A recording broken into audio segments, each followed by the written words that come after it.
Prêt? Excellent. Voilà. Ça va bien, non? Oui, ça va bien, bonjour.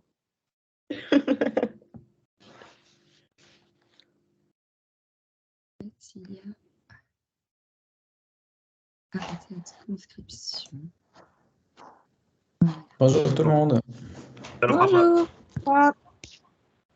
Bonjour. Je ne sais pas si vous m'entendez bien par contre. Oui. Si, on t'entend bien. Ok. Mon réseau est pas top. Ok.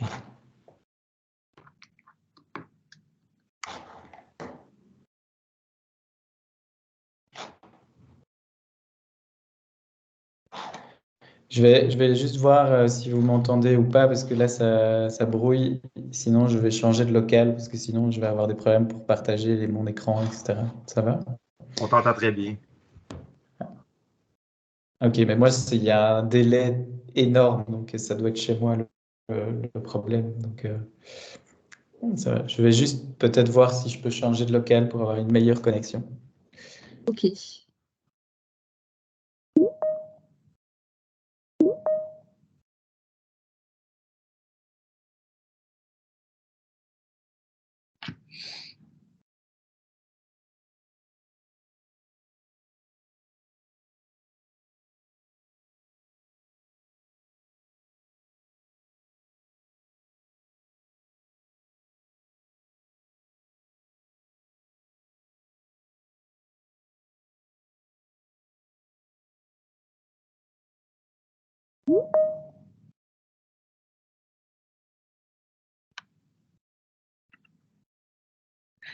Bonjour, Anna. Salut, Anna.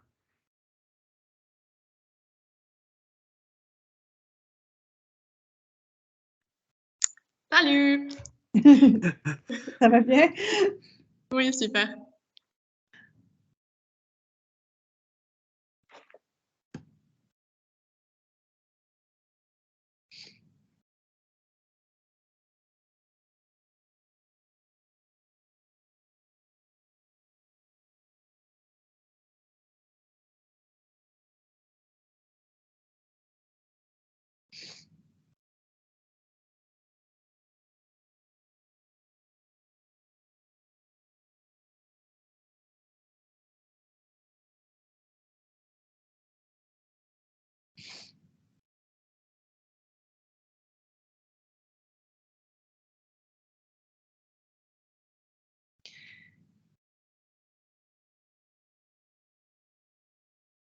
Bonjour tout le monde. On va attendre un peu, encore quelques minutes, puis on va commencer la présentation.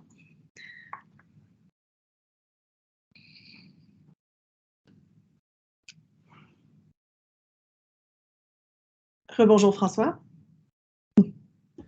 Bonjour, je pense que c'est mieux chez moi en tout cas. Voilà. Ok. Vous voulez que je partage le PowerPoint ou... Oui, Oui, tu peux. Ouais. Ok, super.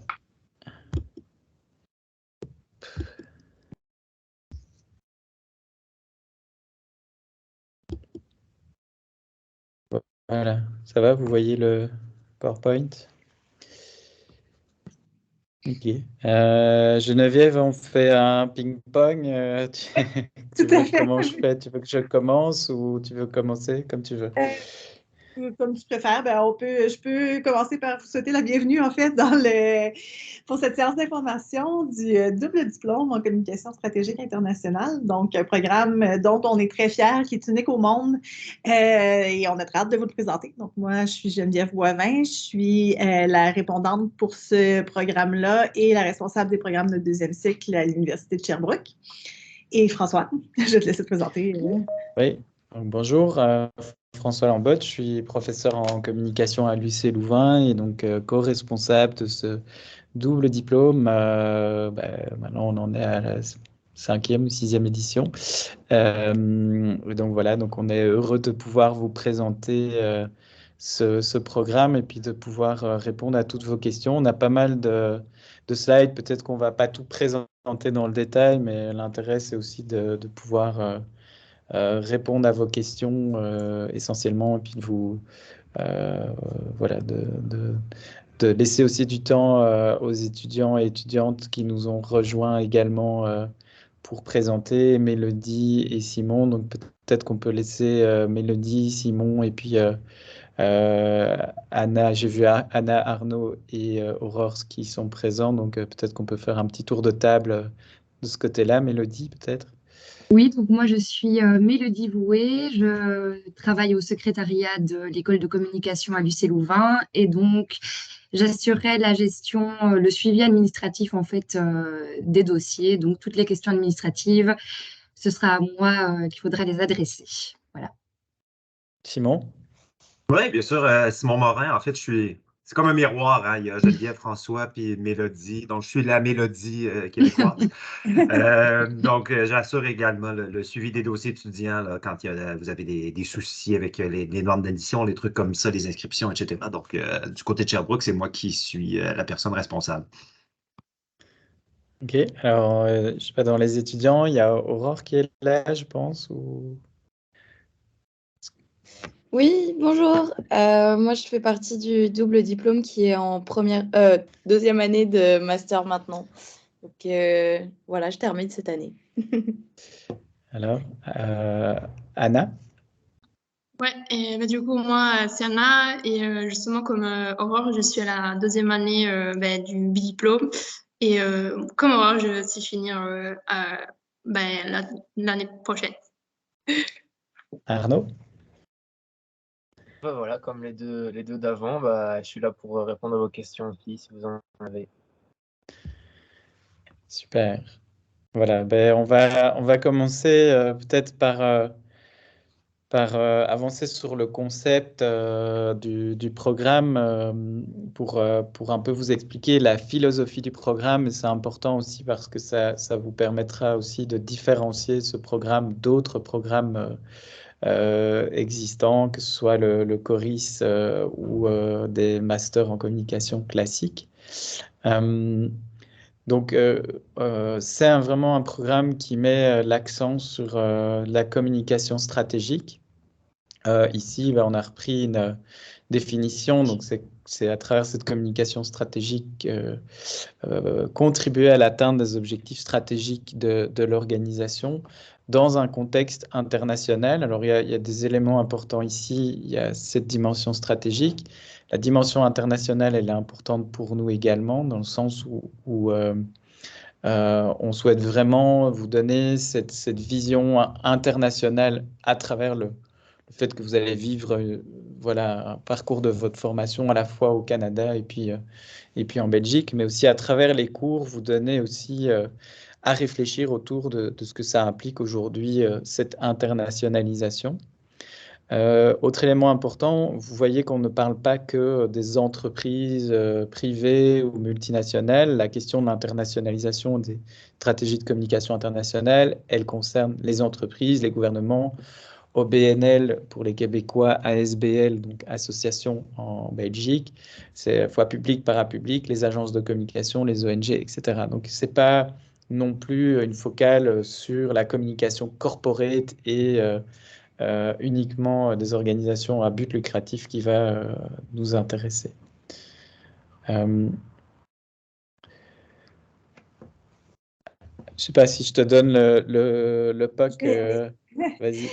Donc, pourquoi faire des études supérieures en communication stratégique internationale? L'objectif de ce programme-là, c'est vraiment de vous outiller dans la logique que François vous expliquait, mais de vous outiller à développer votre sens analytique, votre créativité stratégique. On est vraiment dans une approche à la fois professionnelle et d'analyse. Donc, c'est vraiment un parcours spécialisé et qui va être personnalisé, qui va utiliser des méthodes pédagogiques différentes, autant dans l'appliquer à travers des mandats, vous avez vu les stages, et dans les compétences analytiques qu'on va développer également dans le cadre des cours. Donc, ça va vous permettre vraiment d'aller intégrer le marché du travail à l'international et d'être en mesure de vous démarquer par les expériences que le programme offre. Donc, si vous visez, par exemple, des postes d'analyse, des postes de recherche, des postes de consultation, d'aide à la prise de décision, bien, on vise vraiment avec ce programme-là à vous fournir les outils nécessaires pour atteindre ces objectifs-là. Voilà, donc nous, ce qu'on recherche en termes de profil, bon voilà, c'est ouvert, mais on y reviendra tout à l'heure. Il y a quand même un processus de recrutement assez rigoureux à travers lequel vous allez devoir passer. Donc, il faut effectivement une passion pour la communication. L'autonomie, c'est important aussi parce que vous allez vivre aussi une expérience à l'international. Hein. 12 mois à l'étranger, c'est pas un Erasmus classique où vous allez 2-3 mois en échange à l'international. C'est quand même un vrai choix. C'est des études engagées. Vous allez voir qu'on ne chôme pas, donc on bosse pas mal dans ce programme également. Voilà, une envie d'apprendre avec des pédagogies très différentes, que ce soit au Québec ou en Belgique. Une ouverture au monde, à la fois aux études et au travail, c'est important, cette internationalisation. C'est aussi une curiosité culturelle, une ouverture, une interculturalité, comme ça a pu être dit par les étudiants et également dans les petites vidéos de promotion qu'ils ont fait. Donc, je pense que voilà, cette ouverture au monde, elle est quand même importante. Dans un monde où ben voilà, les nationalismes sont en recrudescence. Pas plus tard que hier, les Hollandais ont voté pour l'extrême droite assez massivement. C'est inquiétant.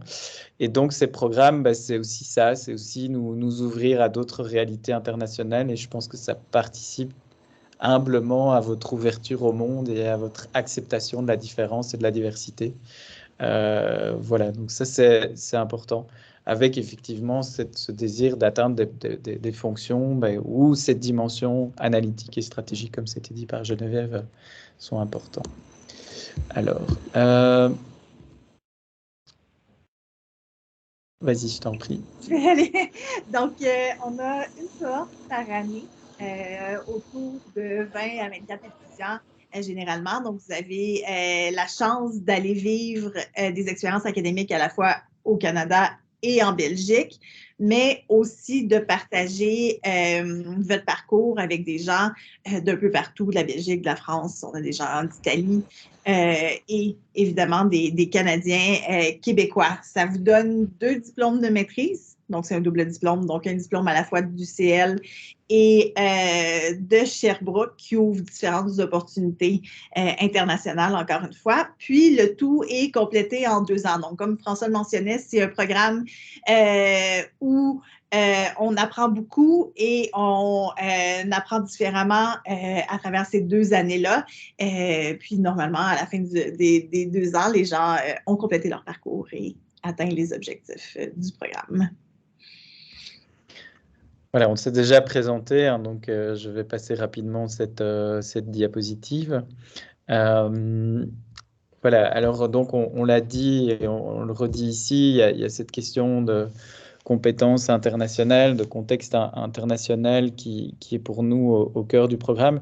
C'est pas toujours évident de le maintenir, ou de la maintenir, cette dimension internationale, mais c'est quelque chose qu'on va faire de par votre exposition en tant qu'étudiant ou étudiante à une culture, qu'elle soit canadienne, québécoise ou belge francophone, lors de vos mouvements d'une année à l'autre, ça c'est un élément, mais on essaie aussi d'intégrer cette dimension internationale dans les mandats. Donc il y a un cours notamment de stratégie de communication internationale qui est exclusivement dédié à cet enjeu-là, mais on vous le demande aussi, ou en tout cas on demande d'avoir cette réflexion également dans le cadre de votre mémoire ou à travers la construction de votre mémoire. On essaye en tout cas à tout le moins d'avoir une comparaison internationale de réalité liée à votre sujet de mémoire.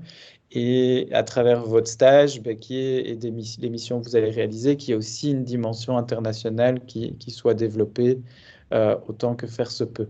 Donc, on est flexible sur cette dimension ou sur la définition de ce qu'on va mettre derrière international, mais elle est quand même toujours présente et on veille, Geneviève et moi, à ce que ce soit le cas à travers l'ensemble de votre parcours. Donc, cette dimension, on l'a déjà pas mal expliqué, compétences internationales, enjeux communicationnels complexes, recommandations stratégiques. Voilà, on a déjà pas mal mis l'accent là-dessus. Il y a tout un volet aussi, avant de passer à ça, qui concerne les compétences universitaires qui sont quand même fort développées. On va le revenir dans le programme. Peut-être que on peut dire un mot là-dessus, Geneviève, sur le parcours en fait autour du mémoire en tant que tel. Je pense que c'est un axe, enfin philosophique au sens important dans le programme. Est-ce que tu veux dire un mot de cet accompagnement Au des mémoire. étudiants ouais. Oui. Depuis la problématisation jusqu'au mémoire finalement. Oui, tout à fait. Donc, comme François le mentionnait, le mémoire, c'est un aspect important des compétences que vous allez développer en communication stratégique et internationale. Donc, tout le long du parcours, il y a effectivement un accompagnement qui commence dès la première session à l'Université de Sherbrooke, où on a un cours, on va voir la structure tout à l'heure, mais on a un cours de problématisation de la recherche. Généralement, c'est avec moi et déjà, on commence à problématiser, trouver nos thématiques, voir quel angle on veut mobiliser, comment est-ce que ça peut être un aspect stratégique, international. Et donc, dès la première session, il y a un accompagnement qui va se faire et qui va continuer tout au long, en fait, du programme. À l'hiver, on aborde des questions de méthodologie plus spécifiquement avec un cours de méthode de recherche. Entre l'automne et l'hiver aussi, on vous accompagne dans le choix de vos promoteurs, direction de recherche. François et moi, on vous offre en fait, la manière qu'on fonctionne dans le diplôme, c'est qu'on va prendre les sujets qui vous intéressent, à partir du cours de problématisation, puis ensuite, on vous suggère des gens à rencontrer à la fois à UCL et à Sherbrooke pour vraiment qu'on ait accès à l'ensemble du corps professoral des deux institutions. Et à la suite de ça, vous faites des rencontres pour être en mesure de bien choisir la personne qui va vous accompagner tout le long de votre programme. Ensuite, une fois que vous êtes à l'Université catholique de Louvain, il y a également un cours. François, rappelle-moi le titre du cours exactement. C'est un tutorat collectif, en fait, qui est donné par Sophie Delpha, où là, quelque part, vous avez un peu maturé vos sujets. Et Sophie, ce qu'elle fait, notre collègue, c'est un peu vous challenger sur un gros mot en recherche qui sont les épistémologies. Et donc, de vous ramener à des questionnements sur votre positionnement, votre posture, et la façon dont vous allez clairement traiter votre sujet, avec quelle lecture, avec quel positionnement. Donc voilà, donc là on prend encore un peu de recul, mais c'est pour mieux replonger dans le mémoire et finir le mémoire durant cette deuxième année. Oui. Exactement. Et donc notre objectif, c'est quand vous tombez, vous plongez dans le mémoire à l'hiver, vous êtes prêtes et prêts, vous avez eu à travers cet accompagnement-là tout le long les outils pour être en mesure de tomber, d'aller faire la cueillette de données, d'analyser et de faire votre rédaction, finalement. Alors, je pense que c'est moi qui continue à présenter cette partie-là, puis je te laisserai l'Université de Sherbrooke. Donc, voilà, pour les Belges qui sont là, peut-être que vous connaissez déjà. Je ne sais pas s'il y a des Québécois et Québécoises présentes à la séance aujourd'hui. Donc, c'est l'UCL, l'UCL Louvain, c'est une des plus vieilles universités d'Europe. Hein. On va fêter, vous le voyez, dans 2 ans, notre 600e anniversaire en tant qu'université. Sachant que initialement, l'université était une université belge, francophone et néerlandophone, puis qu'il y a eu une séparation pour des conflits linguistiques obscurs. Je vous passe les détails. Et l'école de communication, qui est une école qui existe depuis les années 1960-70 et qui a une équipe à la fois d'académiques, 17 académiques et une bonne trentaine de chercheurs qui forment en soi un des plus gros centres francophones de recherche en sciences de l'information et de la communication. Voilà, donc ça c'est pour le contexte. C'est aussi une université qui se situe au cœur de la capitale de l'Europe. Et donc il y a aussi, en tout cas pour les Québécois qui viennent en deuxième année, cette opportunité de pas mal voyager en Europe depuis la Belgique, parce que c'est hyper connectés et tout est finalement à des distances assez raisonnables. Donc, c'est vrai que les collègues québécois de cette année en profitent et ceux des années précédentes aussi. Voilà, donc ici on voit quelques photos du campus, à la fois de Louvain, je pense qu'il y a Mons aussi, mais a priori vous serez sur Louvain-la-Neuve en deuxième année en particulier. Voilà, et donc il y a cette connexion avec les institutions européennes. On est quand même la capitale européenne à Bruxelles. C'est un des deuxièmes ou un des lieux avec Washington les plus importants en termes d'influence et de lobbying, hein, le Bruxelles. Et donc il y a quand même cette proximité qui peut être intéressante pour par rapport à vos intérêts et votre ouverture à l'international également. Et du côté de Sherbrooke, François, tu peux passer à la prochaine immédiatement. Oui, donc Sherbrooke est une ville, en fait, pas très, très loin du Grand Centre, donc de Montréal, 2 heures, 1h45, 2 heures de route. On est un campus qui est vraiment situé dans une ville étudiante. Donc, il y a plusieurs activités qui vont être vraiment pour les étudiants, la population est très axée sur cette ville étudiante-là, où on va retrouver notamment du logement qui va être abordable. On est un campus qui est reconnu pour son expérience, pour l'expérience étudiante.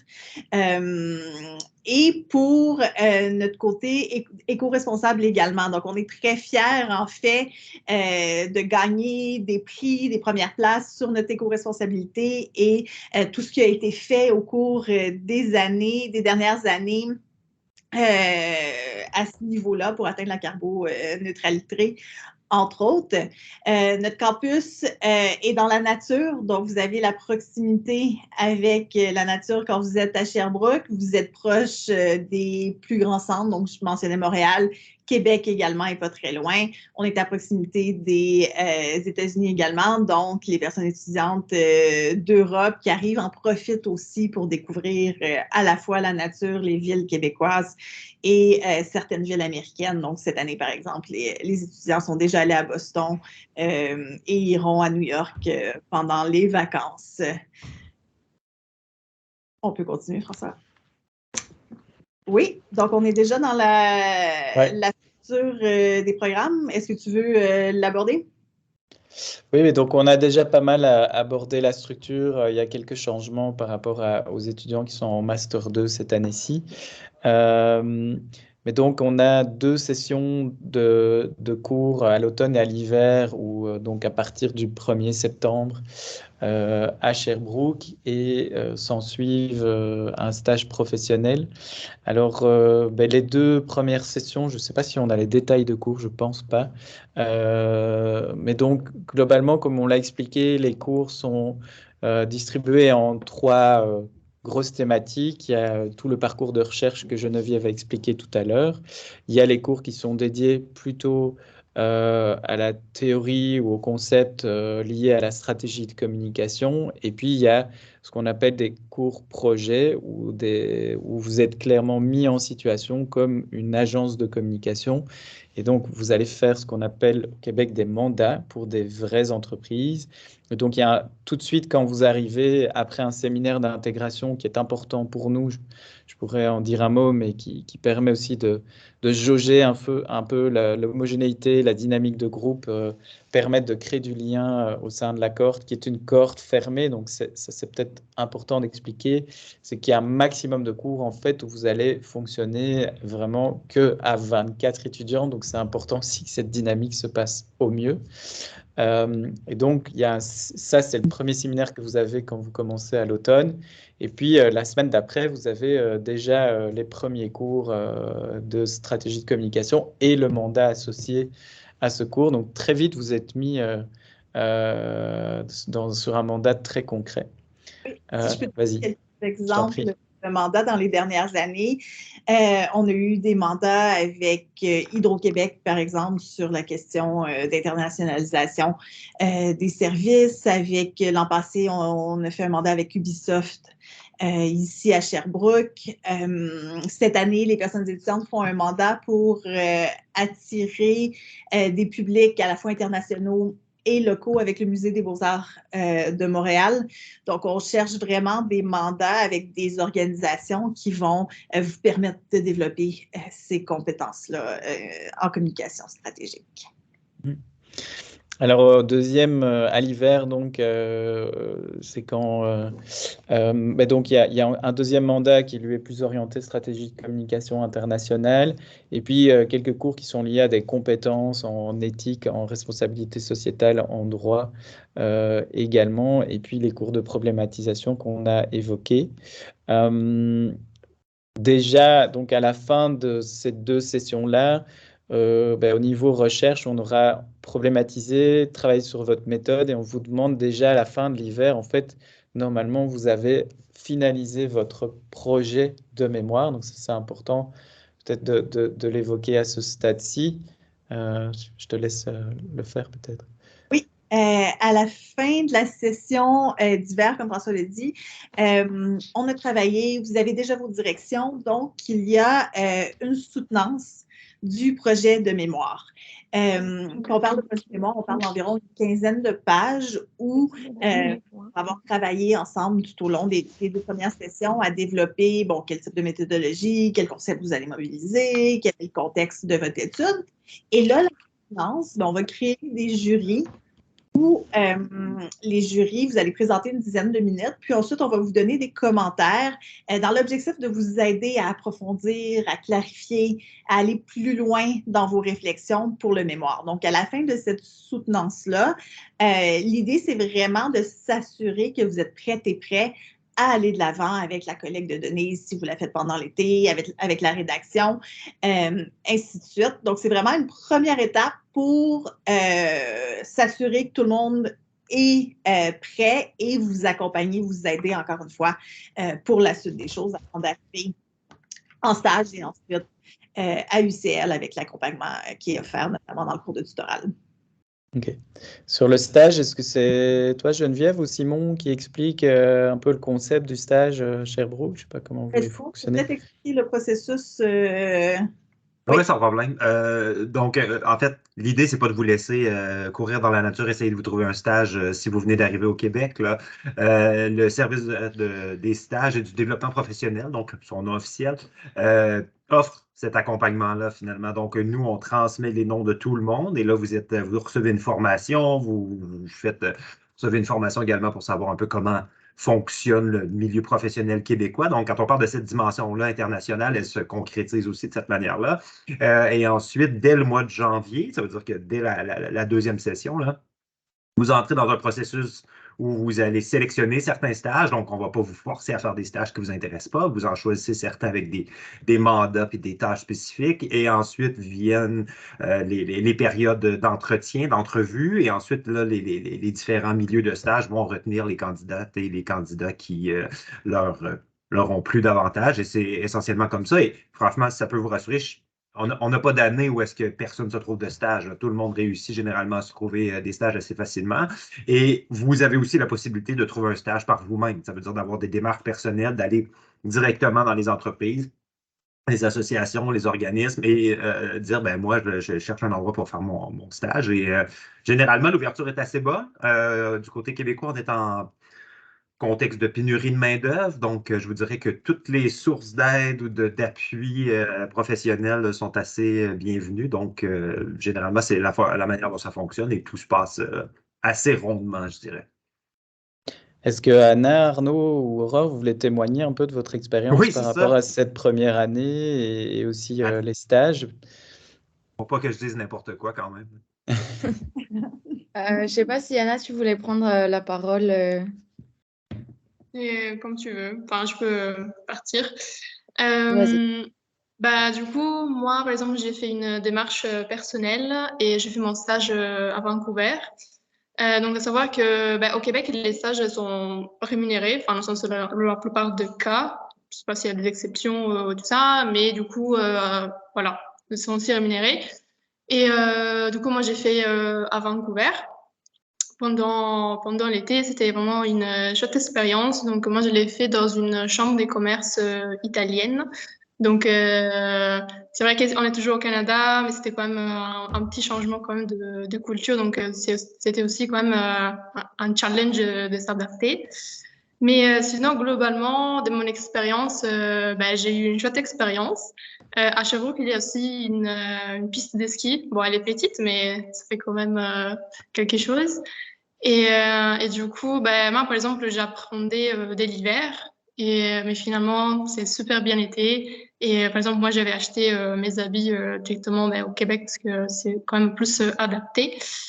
D'ailleurs, j'ai quand même les manteaux, je les ramenés en Europe. Bon, c'est un peu trop chaud, mais voilà.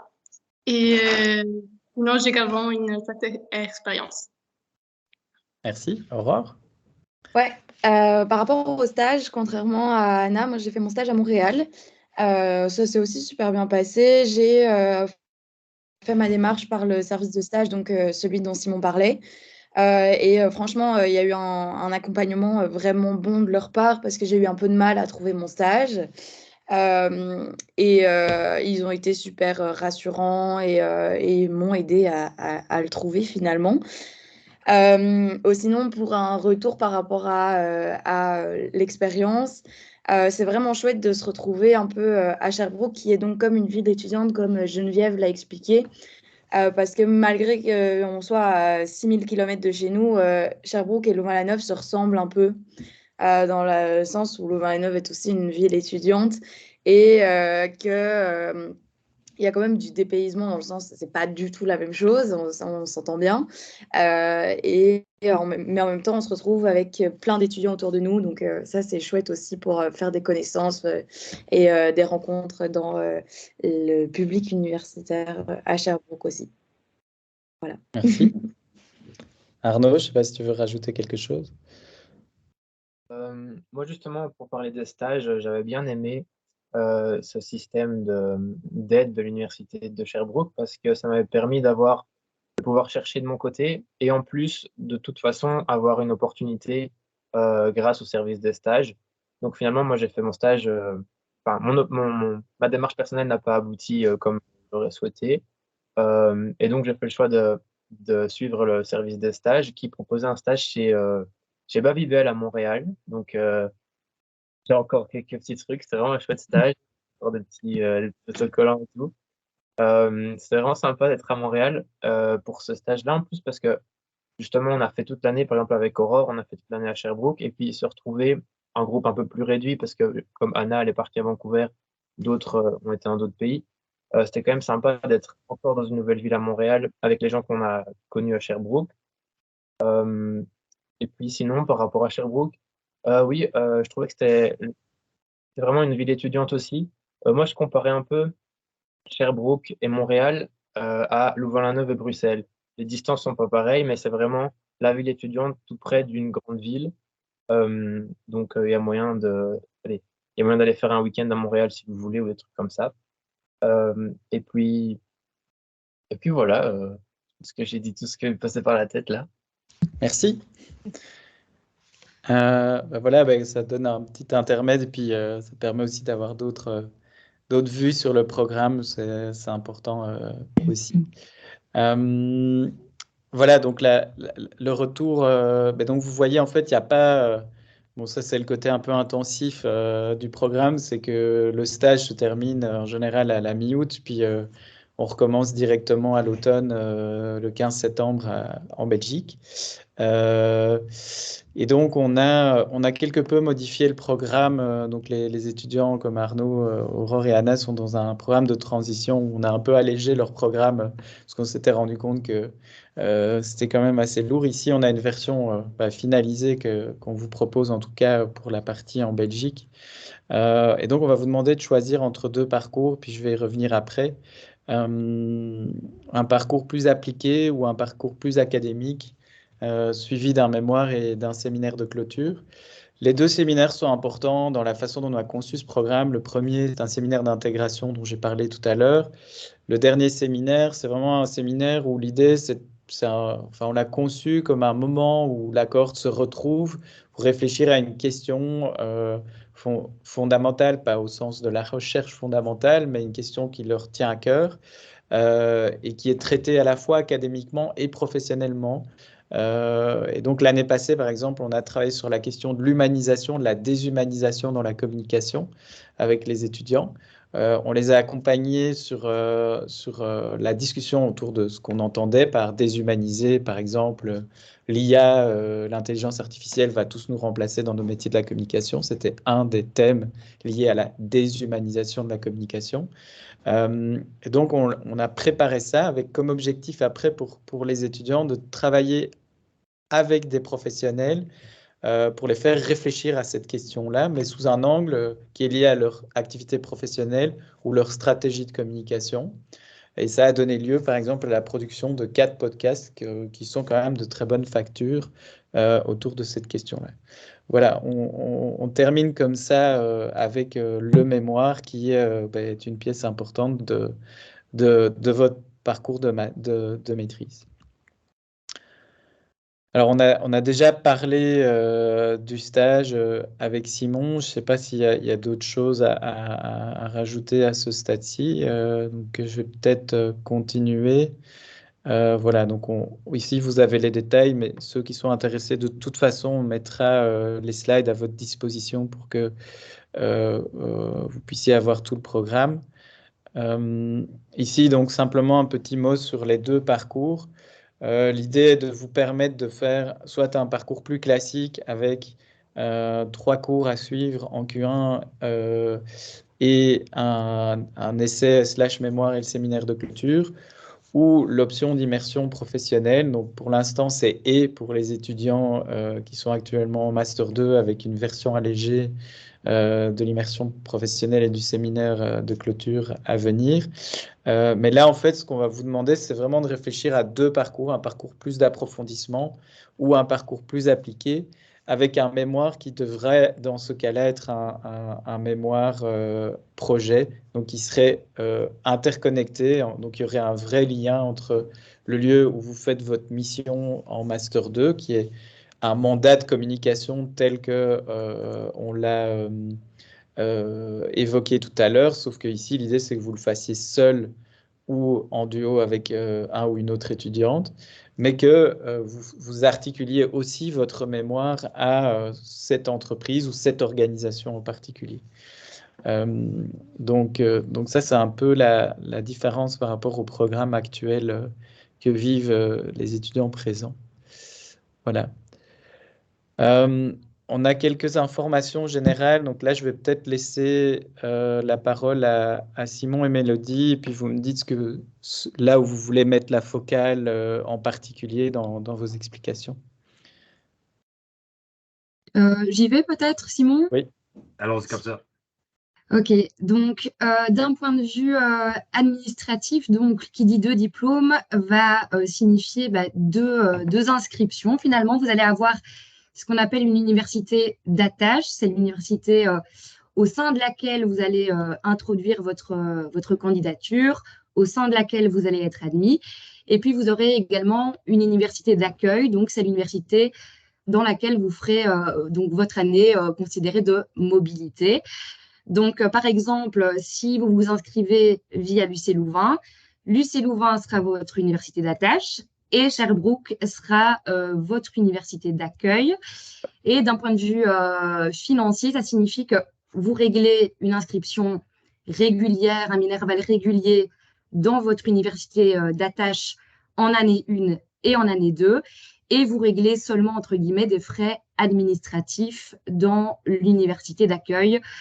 Pour donner un petit exemple, à l'UC Louvain, les frais administratifs qu'ont dû payer les 3 étudiants québécois qui sont à l'UC Louvain cette année sont de 66 € voilà, de frais administratifs. Donc, c'est vraiment d'un point de vue financier que ça change. Donc, voilà, inscription régulière dans une université pour les 2 années et puis des frais administratifs dans votre université d'accueil. Simon, tu veux rajouter quelque chose Non, ben, c'est assez clair. En fait, du côté de Sherbrooke, juste pour vous donner un équivalent, là, Mélodie parlait de 66 $. Du côté de l'Université de Sherbrooke, c'est au moment de l'admission que vous seront demandé 98 $. Donc, puis ensuite, techniquement, vous ne recevez pas de facture, vous n'avez pas à payer pour les différents services que vous allez recevoir, mais vous êtes, malgré que vous soyez dans votre université d'accueil, vous êtes, pour les personnes qui passent par l'UCL, vous êtes des étudiantes et des étudiants en bonne et due forme. Là. Ça veut dire que vous avez accès au transport gratuit, vous avez accès aux tarifs étudiants, vous avez accès au centre sportif, à tous les services finalement qui sont ceux auxquels ont accès généralement les personnes qui étudient à l'Université de Sherbrooke. Voilà. On peut passer à la prochaine, je pense que pour... Donc, c'est ça aussi qui est important, c'est qu'à la différence d'un échange classique, vous avez le statut d'étudiant de plein droit dans les deux universités. Donc, vous êtes vraiment étudiant des deux côtés, même si vous ne payez pas les frais complets de chaque côté, quoi. Alors, je continue. Hop. Peut-être sur les dossiers à remettre. Je ne sais pas qui veut commencer. Simon, si tu veux continuer, puis on repassera à Oui, bien Mélodie. sûr.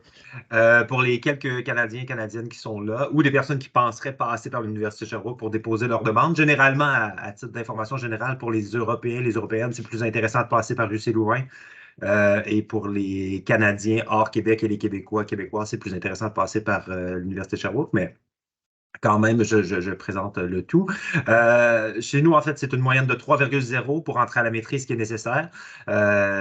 C'est le cas pour tous les cheminements de maîtrise. Ce qui s'ajoute, en fait, pour le cheminement en communication stratégique internationale, le double diplôme, c'est qu'il y a des entretiens. Ça veut dire que François, Geneviève, moi et Mélodie, dépendamment de qui participe, là, passent les différents candidates et candidats en entrevue pour aller valider, en fait, à quel point les gens sont prêts, sont motivés, ont les compétences, l'envie aussi. Il y en a qu'on se rend compte que l'envie est un peu mitigée parfois, puis considérant la nature du programme, son côté assez intensif, exigeant, ça peut entrer en ligne de compte, en fait, cette motivation-là. Si on ne l'a pas dès le départ, disons que le peu de motivation qu'on a peut être éprouvé en cours de parcours. Voilà.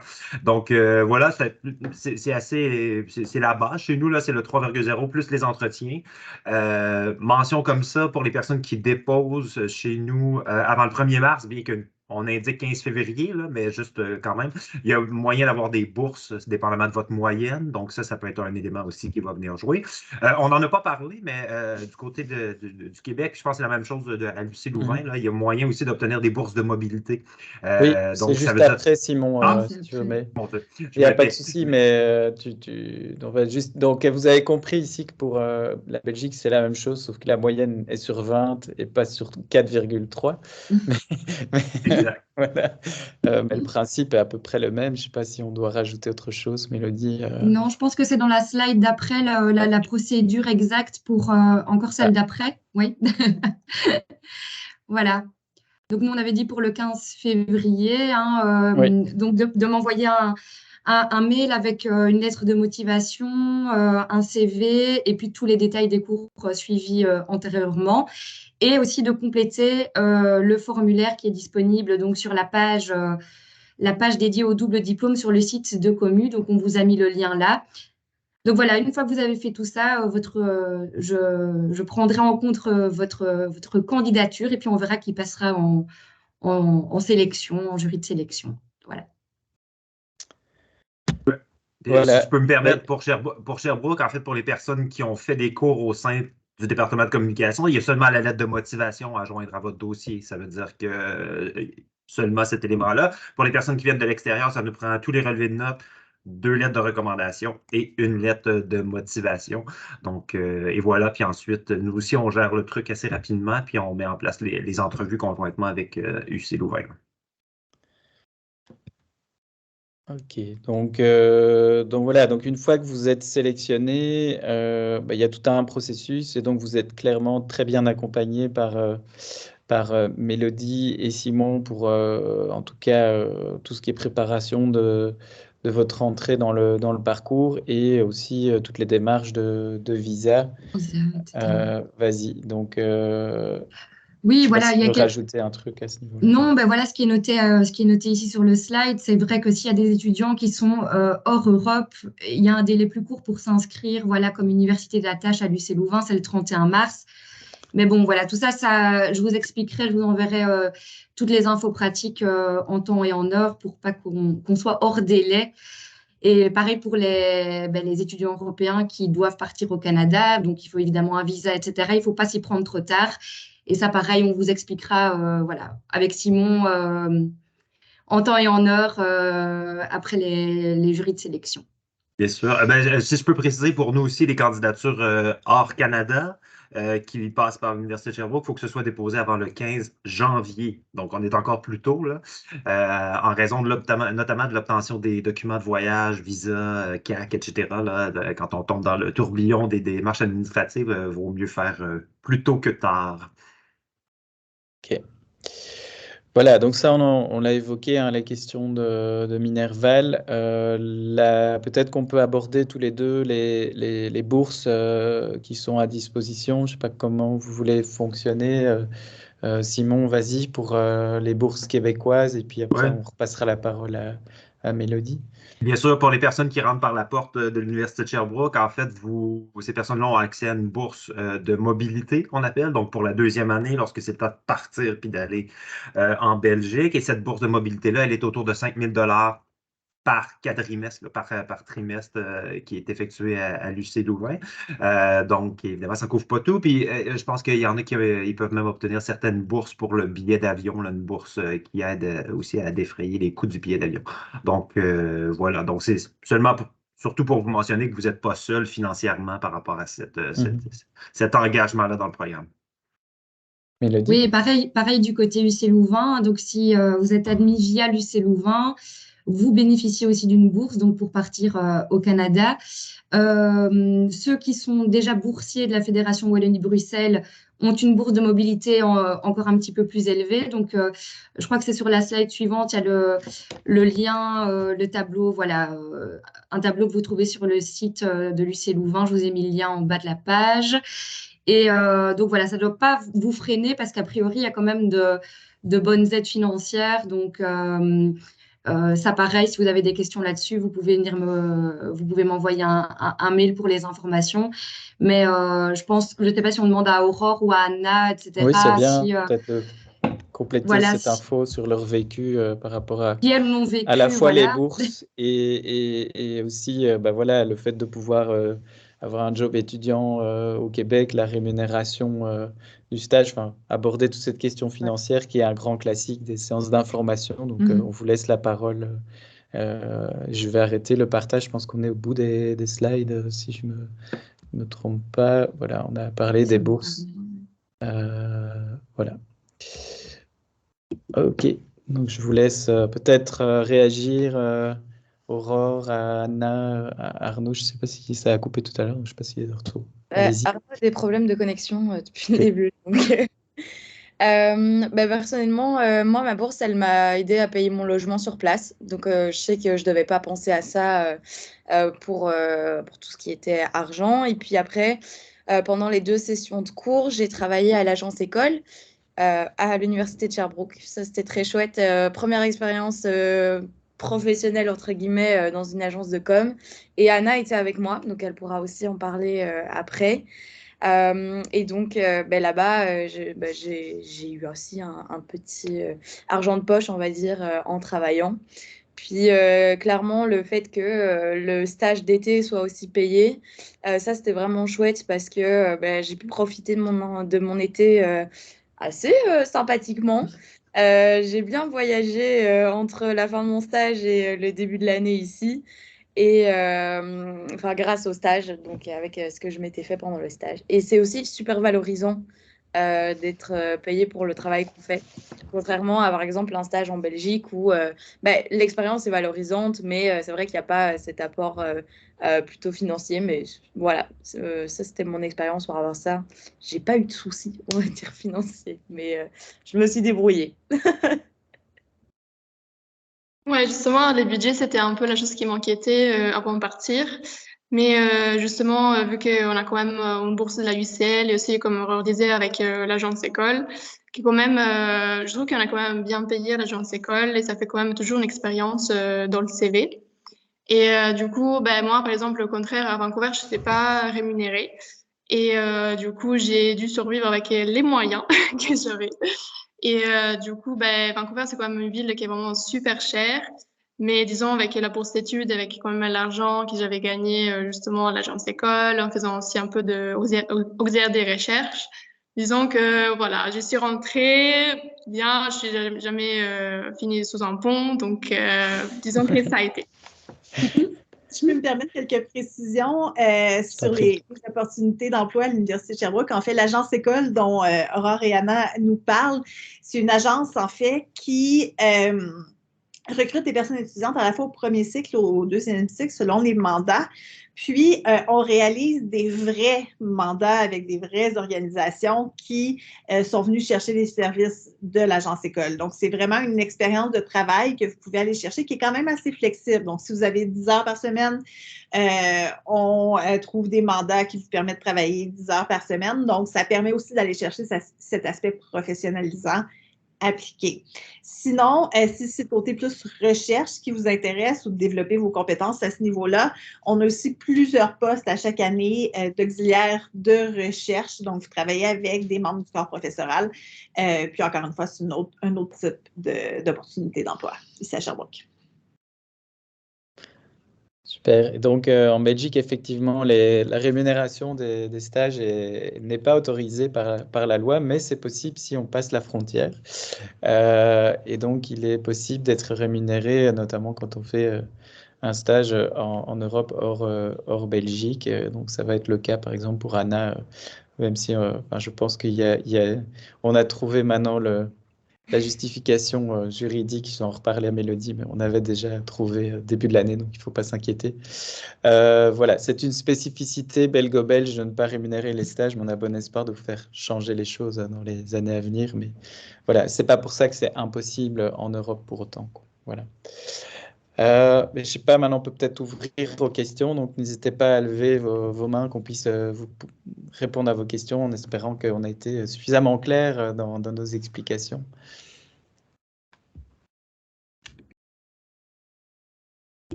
N'hésitez pas, On a été très clair. visiblement. Allez-y, hein, n'ayez pas peur, on ne va pas vous manger. Non, j'espère qu'on n'a pas été trop imposant, malgré que j'ai pas l'impression que c'est ce qu'on dégageait tout à fait. Non.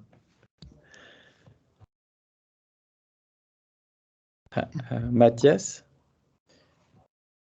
Oui, bonjour. Donc, étudiant à l'UC Louvain, et ça m'intéresse du coup de me rendre à Sherbrooke pour l'année prochaine. Je suis en passerelle. Mais je me posais une question par rapport au stage. J'ai entendu Arnaud dire que lui avait fait du coup à Montréal avec, je pense, c'était Aurore. Et mais il avait dit que le reste des étudiants avaient été à l'international. Du coup, je me demandais si le stage devait forcément être réalisé au Canada ou peut-être ailleurs, en fait. En fait, selon Simon, tu veux l'entente, répondre peut-être? ouais, selon l'entente, le stage est censé se faire au Canada. Peut-être que Anna a eu l'impression, ou peut-être que Arnaud avait l'impression que Vancouver, c'est un autre pays. On peut avoir cette impression-là parfois. Mais c'est vraiment les limites canadiennes. Puis ça devient une question hyper compliquée. On le vit avec un autre programme, là, où est-ce que les gens doivent aller à l'étranger. Donc, généralement, en fait, de mémoire, il y a seulement Anna qui est sortie du Québec, puis tout le monde a fait son stage au Québec. Puis Anna, elle est allée au Canada. Mais donc, vous avez le Canada qui est ouvert dans son ensemble. Généralement, les stages, les personnes ne vont pas à l'étranger dans le cadre du double diplôme. Laetitia est revenue, non? Laetitia est revenue en Belgique. Donc, c'est possible de revenir aussi en Belgique pour faire le stage. Mais à ce moment-là, c'est nous qui prenons. Oui, Léonie avait fait son stage au Mexique. Tout à fait. Et elle, ça s'était bien passé. Je pense que Zoé a fait son stage en Guadeloupe, puis ça s'est pas bien passé.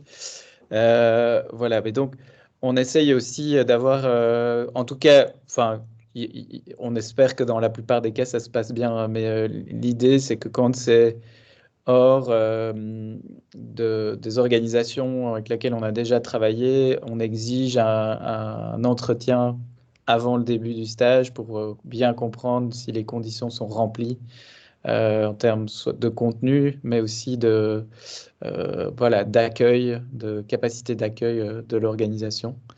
Donc voilà, ce qu'on aurait dû faire avec Zoé, a priori, que maintenant on va mettre en place de façon systématique pour éviter ce genre de situation. Voilà. Oui, j'ai vu qu'il y avait une autre main levée. Je ne sais pas si Mathias, on a répondu à toutes tes questions. Oui, non, c'est très clair. Merci en tout cas à tous. Il y avait Amélie, si je ne me trompe pas. Oui, en fait, je me demandais, j'ai vu qu'il y avait un entretien, là, donc une entrevue, puis je me demandais, ça se passe environ à quel moment cette entrevue-là?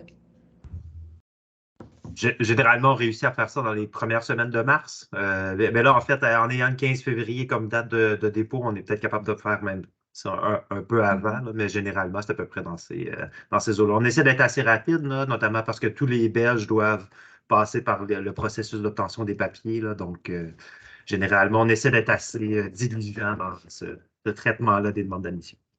Parfait, merci. Vas-y. Peut-être rajouter pour les Belges, mais je pense que c'est la même chose pour les Québécois, qu'il est impératif de réussir tous ces cours au mois de juin. Donc, malheureusement, on a eu un cas l'année passée d'une étudiante qui n'a pas réussi l'ensemble de ses cours de bac. Et donc, ça veut dire qu'à ce moment-là, vous ne pouvez pas partir. Alors, ce n'est pas lié uniquement à ce diplôme, c'est une politique générale de l'école de communication. Pour partir en échange, que ce soit dans un double diplôme ou un Erasmus, vous devez avoir réussi en juin. Donc, je le reprécise ici pour éviter les déceptions. Est-ce qu'on a d'autres questions?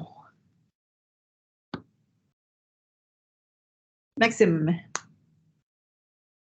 Oui, je me demandais, ça ressemble à quoi, mettons, le ratio d'étudiants de Sherbrooke comparé à étudiants belges? Ça varie beaucoup d'année en année. La cohorte qui vient de terminer, je vous dirais que c'était 50-50.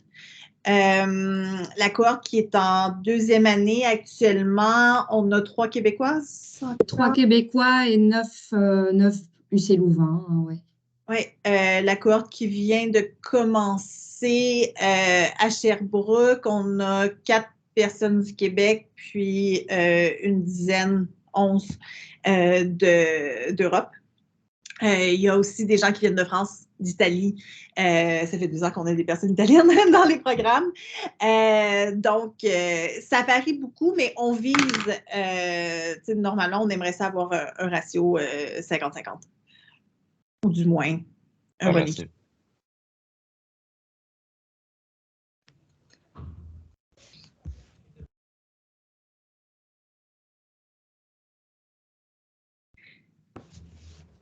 S'il n'y a pas d'autres questions, je vous dirais, n'hésitez pas à nous contacter si jamais vous avez des questions supplémentaires. On est là pour y répondre et vous aider dans vos cheminements, puis dans toutes les démarches. Oui, n'hésitez pas aussi à parler avec les étudiants, celles qui sont présents et ceux qui sont présents, mais aussi, voilà, on peut aussi vous donner des noms des autres étudiants qui sont en Master 1 cette année, en Master 2, pour que vous puissiez discuter avec elles et eux du programme. Il y a une belle entraide aussi qui se fait d'une cohorte à l'autre sur les trucs et astuces, sur toutes les démarches administratives. Donc ça, c'est vraiment important. Et dès que vous êtes admis, en général, les étudiants créent aussi un groupe WhatsApp pour avoir les informations, puis se coordonner entre eux. Donc, je pense que ça marche assez bien à ce niveau-là aussi. Voilà. Voilà, ben on espère en tout cas que vous aurez eu les informations que vous souhaitiez. Voilà, on a de toute façon enregistré la séance d'information, donc elle sera reprise sur le site web côté commu, je pense. Je ne sais pas si ce sera le cas, ou en tout cas on pourra refaire un lien côté Sherbrooke également, de sorte que chacune puisse l'avoir à disposition. Ça va? Oui, ce sera en ligne le temps de faire le petit montage lundi sur le site, voilà, sur la page. Voilà. En tout cas, merci beaucoup. Merci de votre présence nombreuse. Hein. C'est chouette. Donc, voilà. À bientôt. Merci. Au revoir. Salut. Au revoir tout le Bonne monde. chance. Au revoir. Et au revoir. Au revoir. Merci, au revoir. Bien.